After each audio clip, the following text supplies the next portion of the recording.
As is often the case with such fare, Midnight Mass begins as a creepy, provocative horror yarn and finally can't deliver on its promise.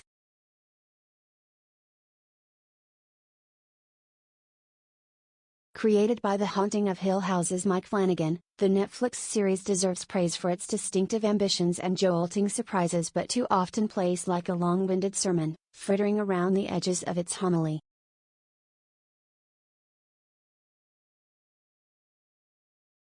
Flanagan wrote the screenplay for the 2019 Stephen King movie Dr. Sleep, which is appropriate, since this 7-episode project feels like a King miniseries, for good and ill.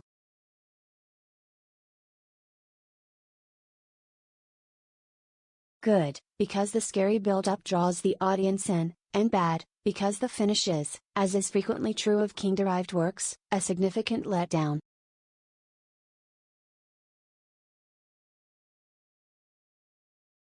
For his part, the prolific author has already tweeted favorably about the show.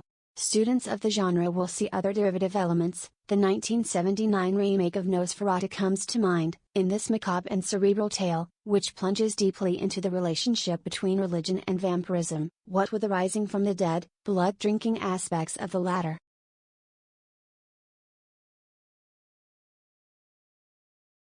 Set on remote Crockett Island, the plot hinges on the return of Riley, Friday Night Lights' Zach Gilford, a young man trying to get his life back together after serving time for a fatal car accident, and Father Paul, Hamish Linklater, a mysterious priest who arrives to replace the elderly clergyman who had long served the community.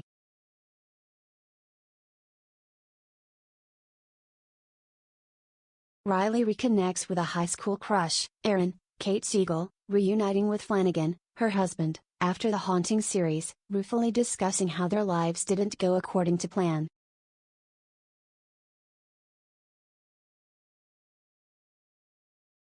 Soon enough, strange and seemingly supernatural events begin to occur, spurring talk of miracles and religious fervor, though the origins of those acts, and Father Paul's relationship to them, could be far more sinister.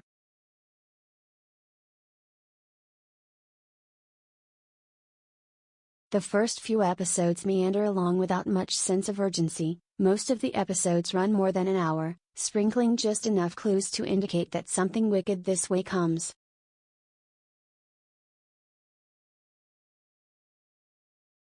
When the explanations finally do come pouring out, they're not wholly satisfying, though they provoke some serious conversations about interpreting the Bible and unexpected reactions within Paul's flock.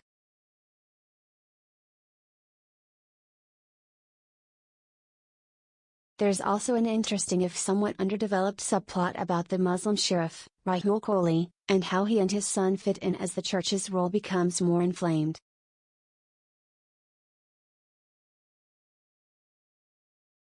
Buoyed by a cast that includes Henry Thomas and Annabeth Gish, what distinguishes Midnight Mass perhaps more than anything is the nature of its ideas and the extent to which Flanagan clearly wants to contemplate them while toying with horror conventions, seeking to engage the audience in unexpectedly layered fashion.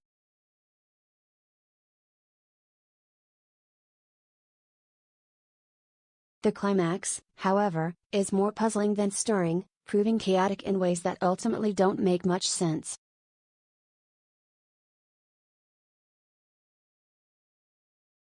That doesn't necessarily undermine the more interesting aspects, but as it closes the books, Midnight Mass triggers too much soul-searching about whether it was worth the time investment.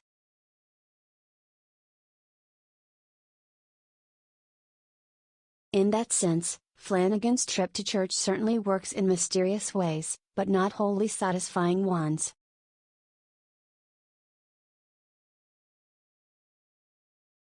Midnight Mass premieres September 24 on Netflix.